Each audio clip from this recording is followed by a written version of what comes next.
Welcome to In the Spotlight. I am Jeannie Ives, and with me is Kathleen Murphy. And of course, you can catch our podcast on all sorts of different mediums. That would be Spotify. You can find us on Apple Podcasts. I think we're on Google Podcasts now. We're on Libsyn.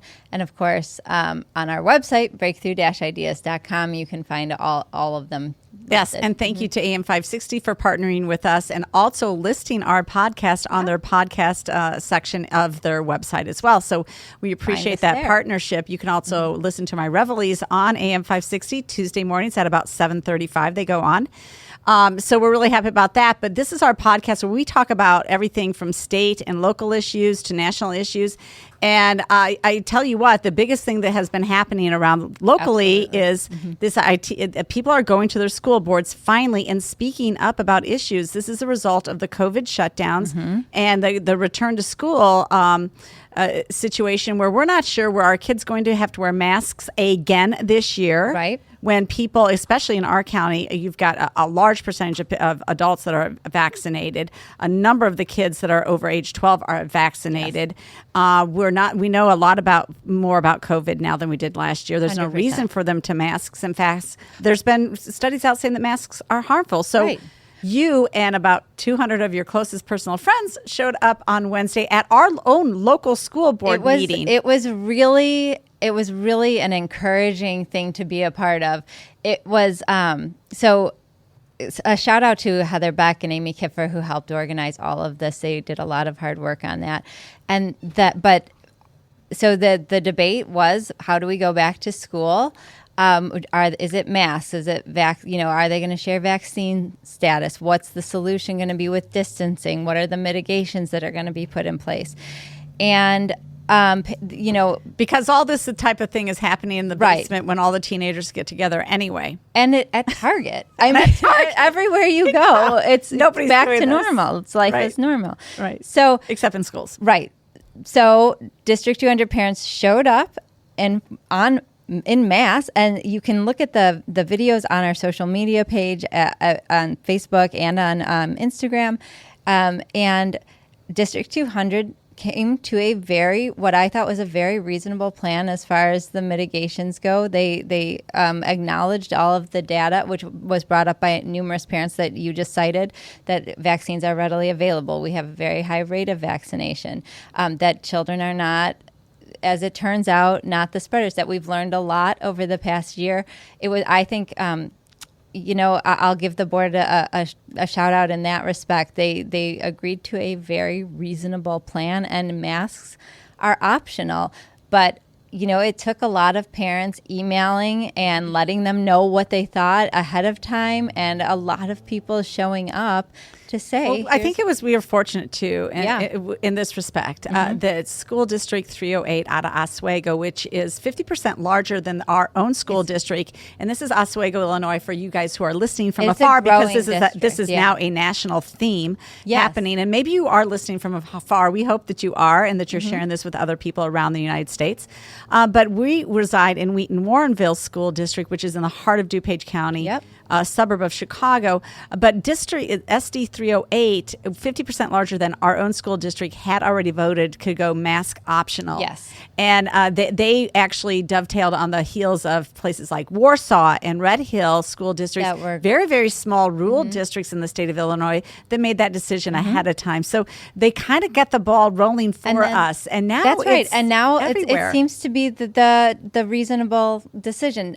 District 211, which is up in the northern Cook area. So, Schaumburg, Palatine, has agreed to mask optional after what I'm told is a very lengthy discussion on it. You have the Glenbard districts. The Marxists in Glenbard. Marxists in Glenbard are meeting Monday night.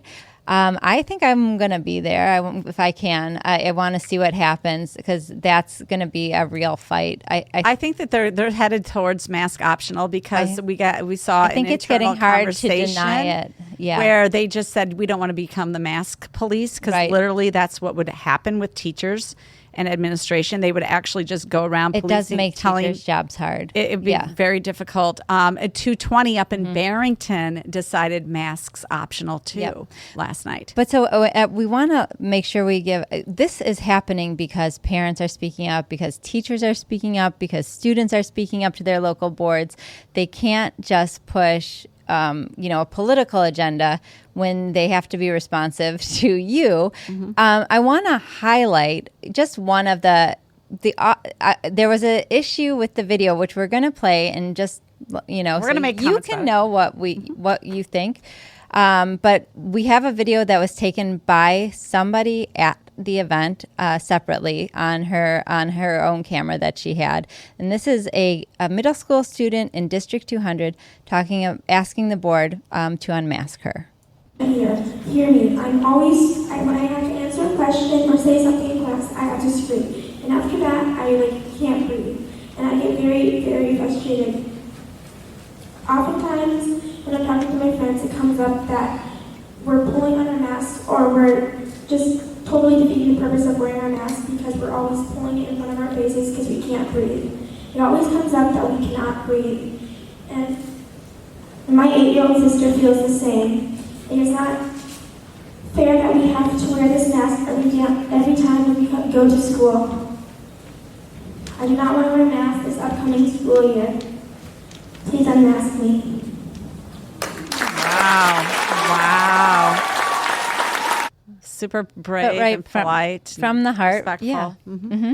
So that was a really powerful testimony. There were a lot of very powerful testimonies from parents of kids who have respiratory problems. One mom said, my son does have a respiratory problem, and I still don't want them to have to wear masks. And actually, it can complicate respiratory problems. I would direct you to the district's YouTube page to listen to it. But when you listen to it, when I went there was a major issue in hearing what any parents had to say. Let's play a clip of the District 200's video that they have on YouTube and see if you can make out what's being said. Thank you. Lily? Hi, my name is Lily. I am a sophomore at Wheaton North, and I will be sharing my experience about wearing masks at school. I believe that wearing masks should be a choice because it can get really uncomfortable. I was involved in show choir and theater, and some days I was wearing a mask for over 10 hours, and also while performing. All right, I think that's good. So you get the idea. So this whole meeting sounds like that. The entire, even the board discussion, not just the speakers. Start to finish. So the individual board members all have their own microphone in front of them, and they sound like this too. I didn't listen to it yet. It's start to finish. It sounds like that. Yeah. So, so we were at the June meeting, both of us, and then you came back for the July meeting. Yep. I was out of town. And that June meeting audio actually was not good either. It was very low. You had to turn up the volume massively on your own computer to hear it. And then now garbled. Now this is garbled. Yeah. I'm sorry. I'm not a conspiracy theorist. No. I'm really not. But for them to not have adequate production of public comment when it is there and it's available it's a problem for me. Well, right. And so you've got, and I don't know what exactly happened. You have, if you go to these board meetings, there are two people manning the live stream. One who seems to be watching it, and then there's the camera set up. So they've got a crew bigger than we have here at Breakthrough. And we test it. You have parents going viral. These testimonies they're making national news. And I just wonder if the board just didn't want to have, someone go viral for calling them out on, and one thing that I do know from people that we've worked with in the news, because we've been on campaigns where we've provided video to news stations, they have to have good audio. They said that's more important than the picture. You have to get good audio because they can kind of work around a bad picture, but that's really the key thing for getting it on, especially radio and television. And certainly the district knew that there was going to be a turnout. They track other people's social media. They have their own people that's on the district side. They knew it about 6:30 when all these people started showing up ahead of the meeting. Yes, and I think you're right. Well, first of all, you always test your audio ahead of time. We do it religiously here. because we know it's important to understanding. Yep. But they didn't test their own audio. Right. Well, That's a problem.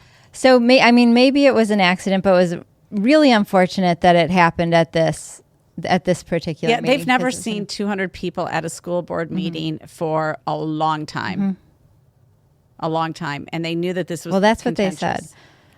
So they also know that we're on top of it as well. That somebody's going to pull it. So somebody's going to pull the tape. And we did. Yes. I would like to just note one thing being there. At the end of the meeting, Susan Wooten and several other members of the board made statements saying, and so it was, everyone got to speak. And so there were Booten. Booten? Susan Booten. I think it is, but okay. So everyone got to speak, and there were mostly people who wanted this reasonable, parents can choose, masks are optional decision. Just about it. There were a few people who have really been made afraid by media and politicians, and who couldn't see, we're not taking into account the data and the fact that we can't adjust everybody to the needs of one kid. So there are obviously, as in any debate, there are going to be people presenting on both sides, and during some of that, there was back and forth where parents would not. I didn't hear booing, but there was some arguments from the audience, that, and they banged the gavel and brought the meeting back to order. There was but it wasn't. It wasn't like swearing at them or name calling or anything like that. And so at the end of the meeting, Susan Booten and several of the other members, they made statements saying that while they're in favor of the superintendent's recommendation, they are very concerned about the students who choose to wear masks being bullied because of the behavior of the adults in this room tonight.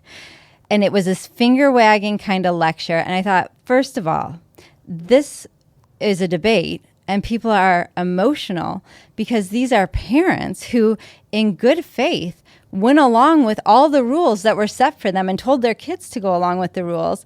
And they watched as, new information came out, and as the other side ratcheted up hysteria until we're making decisions as a society, decisions were being made for them based on hysteria and not data and science. And so they're frustrated, and they're watching their kids, our kids. Yes. We've watched our kids lose a full year of school. Yes. And we're all worried about the impact that has long-term on their education and on their opportunities in life. And so the natural reaction when someone gets up to give what is, in your perspective, more of this hysteria about how their kid could get sick, and so everyone in the district needs to ignore local data and continue to do everything we were doing a year ago when we failed these kids in the first place. Yeah, it got some boos and some argument. And for the school board members to not take any of that into account, to lecture parents about their behavior, shows that they really do think that government should be parents. And on top of it, that that is such a and ridiculous they really do supposition. Feel that they're superior because of their seat of power. I mean, they could have said, look, I know that this has been a really emotional year, and I know that you've been put in difficult positions and that your kids have been screwed over by people in government, and you're here to stand up for them, and that there's nothing more important to you than that your kids are at stake in the decision that we make tonight, and the future of the most precious people in the world to you is what we're debating. And we understand your passion. We understand the frustration at having so many decisions that are rightly yours taken away from you by governing boards and bureaucrats. And we promise that you will be heard. They are the bureaucrats. We understand that our role as public servants is to enact the will of the people, not force our agenda on your kids. But that isn't what they said. You had this finger-wagging lecture where the president of the school board goes, well, if you know me, in my time as a PTA president, I never had to bang my gavel. But tonight I banged it a number of times. And all it shows to the parents in that room is that you do not respect them. And that's why parents show up at every school board meeting. These people don't respect what they really don't have a lot of respect for what October, you think. All of it. Yeah. No, I mean, they were forced into making. And on top of it, the absolute assumption. Yep. that these kids are going to bully other kids because they choose to wear a mask is That's preposterous. not what's happening. Well, first of all, that wasn't what's happening. Honestly, and no, you didn't see. We never heard from any of these folks at all that there were disciplinary problems after an entire year of masking. Were there disciplinary problems? Were there problems with people wearing masks? Were people getting in fist fights over it in the locker room? But it's not about masks or not wearing masks. It's about you're trying to win this argument by being hysterical, which is what's caused all the problems. She's trying to make assumptions about kids' behavior for which she has no idea and absolutely no data from last year's lockdown that they acted disrespectful to the strict, disgusting rules that they were forced under. Right. She has no information about that. She has no data. She's just assuming that, those kids are just going to bully other kids. No, they're not, because they're not that way. Actually, kids are a lot nicer than she thinks. Yeah. And she has no idea. Right. I think kids are, They are. They're a lot nicer than they think. They really are compassionate towards other kids. They absolutely are. And I think, she is misrepresenting what she thinks Wheaton and Warrenville school kids are like in that school district. There's also people from Carroll Stream, by the way. Right. But, she is misrepresenting what the tone and the structure is in schools in that regard. And for that, she should be ashamed of herself. I agree. All right, so next up on our podcast, we talk with State Representative Dan Calkins specifically about the ethics reform bill that is not reform, and he's one of 5 members who voted against it. And the bill was such a scam and such a sham that the current sitting legislative inspector general has resigned over it. Yep. She says, I'm out in December, go find a replacement because you're not giving me the tools. In fact, you're limiting my ability to actually do the investigations for which you hired me to do. So she's out. Dan Calkins is going to come in, discuss that whole situation, and he'll also talk about the 2-day energy tour that they just did as well. So it's going to be a great conversation. Stay tuned.